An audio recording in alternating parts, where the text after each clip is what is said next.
As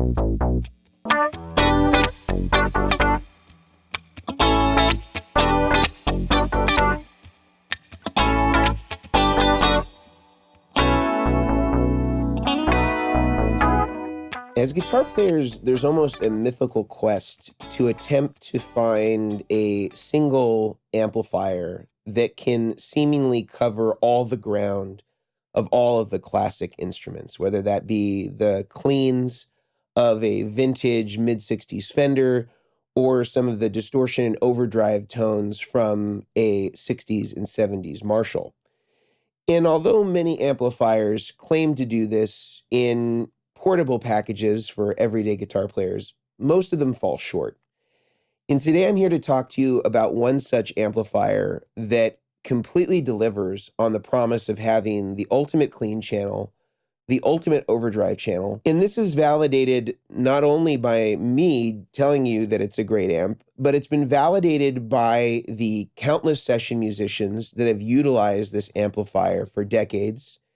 It's validated by the fact that this particular amplifier was the sound of a generation of pop and rock recordings. And it's validated by the smash hits that this amp has been used on. And I think in many ways, it is probably the most famous amp that you've likely never heard of. It's none other than the Paul Rivera Stage 4 amplifier. But before we go any further, I want to thank our sponsor for the video today, Sweetwater, who provided us with the Rivera Stage 4 amplifier, in addition to this Sennheiser 421 to mic the amp. So thank you again to them. Now let's get back into the video. Now, the amplifier next to me is a new incarnation of the Stage modification series. But the way that this started was as a vintage Fender that Paul Rivera was modifying out of Valley Arts, which was the epicenter of tone in Los Angeles in the 1980s and early 90s, where every session guitar player or pro musician located in Southern California invariably ended up. They made custom guitars and were some of the first companies to offer super strats. And Paul Rivera worked in the amp repair and modification department of this guitar store and was modifying all sorts of players' amplifiers in order to get them things that just weren't a part of amplifiers at that time. This could include things like channel switching. This could include things like buffered effects loops. This could include things like adding push-pull pots to be able to voice amps differently with more treble content or bass cuts or more mid-range. This was something that Paul did routinely and eventually became part of what he called his stage modifications. And each stage offered more mods to the existing platform. Now, the most common amp for the stage mods was a Fender Deluxe Reverb, and the Stage 4 is based in its essence on the original Fender-style circuit, of course, with many different changes and modifications from there. But that was the basic platform for how the Stage series started. Now, that was all clear back in the mid-70s and 80s before Paul started working for Fender and becoming their lead engineer and designer in the 80s, and had a whole series of very successful amplifiers that he did, incorporating a lot of the mods that he would offer to people as a one-off as customers through Valley Arts. Fast forward to present day, and Paul had released a version of reissue Fenders that he had modded to his specification and sold through Sweetwater. That was relatively limited and short-lived until the Stage 4 has come out, which is basically taking all the things that Paul has learned and Paul has done for all of these iconic session musicians over the years in the 70s and 80s, and what he's done through Fender, and incorporated it into an amplifier that is essentially the sound of LA session musicians from that time in the mid-70s up through the 80s and 90s, whether you're talking about Steve Lukather, Paul Jackson Jr., Jay Graydon, Larry Carlton.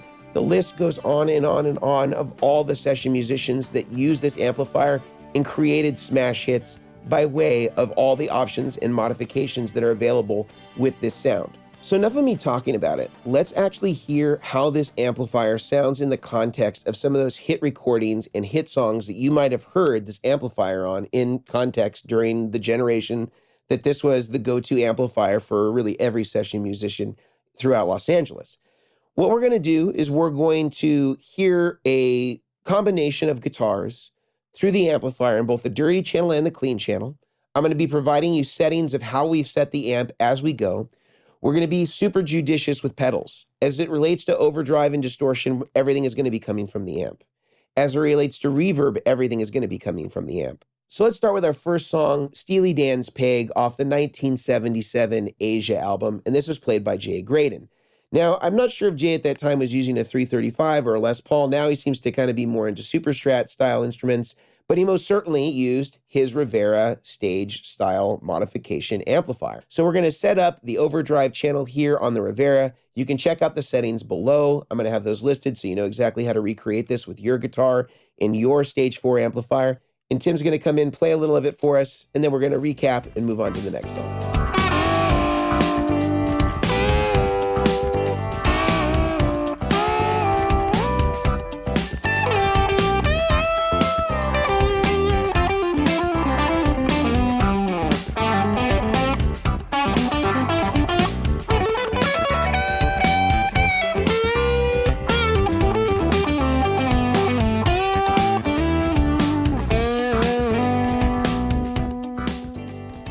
So I think it sounded absolutely amazing. I love how the overdrive channel sounds on this. And Jay Graydon talks a lot about the importance of the mid-range. He talks about sort of the importance of having kind of a distortion that has some sizzle to it, but doesn't get too piercing. And I feel like this is the perfect style distortion to really nail that sound. I know a lot of people believe that Peg was played with a Dumble, but it was not. It was actually played with a Rivera modified Fender. Let's now fast forward to 1978 with Toto's debut album and the song Hold the Line, played by Steve Lukather on guitar. We're going to play the rhythm sort of guitar intro, again staying on the overdrive channel. I'm going to adjust some of the settings here to dial in that tone perfectly. Again, everything is going to be just the guitar and the overdrive channel, a slight bit of reverb on this. And you're really going to just hear how amazing this sounds, how beautiful the distortion sound is. And with this Les Paul, it absolutely nails the tone of Steve Lukather on that record. So I'm going to bring back in Tim so we can hear a little bit of that, and then we'll debrief that and then move to another song.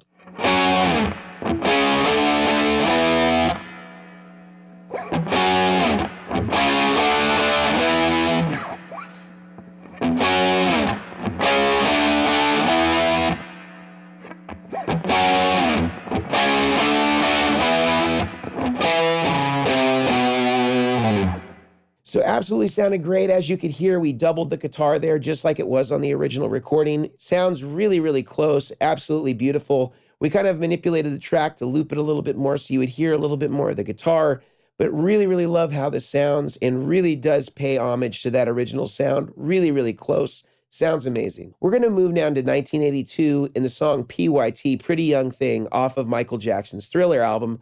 And this guitar part was played by Paul Jackson Jr., presumably using some sort of super strat from Valley Arts, in one of the versions of the Rivera modded Fenders that Paul has famously used and still uses to this day.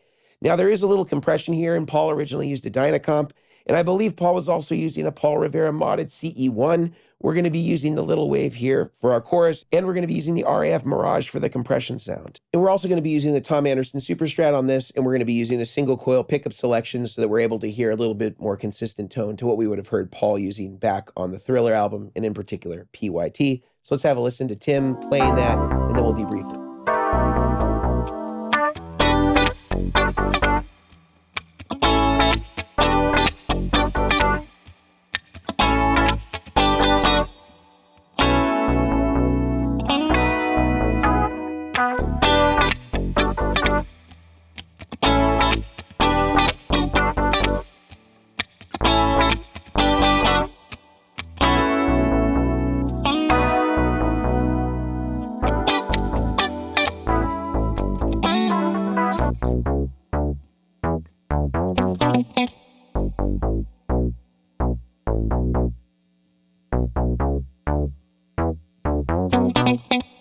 Sounds absolutely amazing. I feel like it nailed it really perfectly. Of course, Tim doing a great job at reincorporating some of those Paul Jackson Jr. style licks. I have even another song from 1982, also off of Thriller, the song Beat It.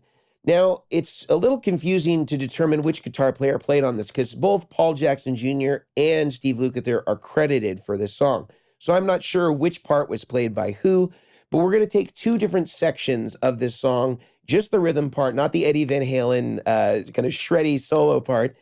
And we're going to play some of those sections. And again, staying on the overdrive channel of the Stage 4. Again, that's what both of these players were using at that time. Steve Lukather was using a Rivera modded Fender Princeton, I believe. Paul was using a Rivera modded Deluxe and Vibrolux at that time, I believe. So we're going to, again, use the distortion channel. We're going to have the reverb coming from the amplifier. There's no pedals that are going to be used for this. And we're going to see if we can come up with something that is convincing to capture, again, the hit classic from Michael Jackson, Beat It.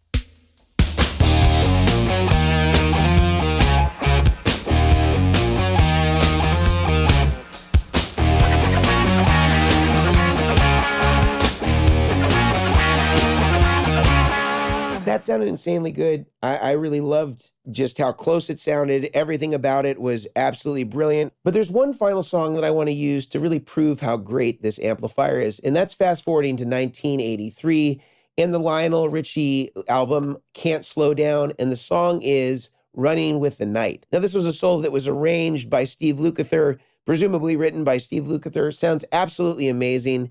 And we're going to bring in, again, the Tom Anderson Super Strat on the bridge position for this.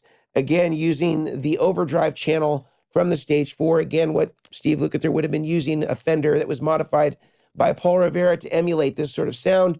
We're going to use a slight bit of delay on this from the collider. Otherwise, everything is going to be coming from the amplifier and the guitar. I'm going to bring back in Tim, and let's hear how this thing sounds.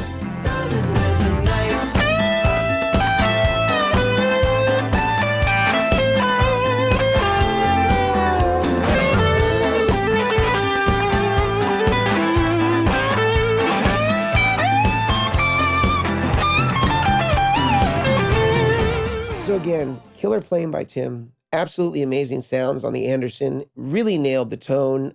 Just hearing it in the context of the track, it just is so close. So if you like this video, you like the sounds that were in it, I firstly recommend that you check out the Stage 4 amplifier. And ours was provided today on loan from Sweetwater. And after my experience with this amplifier, I am undoubtedly going to be placing an order for one of these. They sound so absolutely amazing. And for the price point, I don't know how they make them so well and sound so good for the amount of money that they are.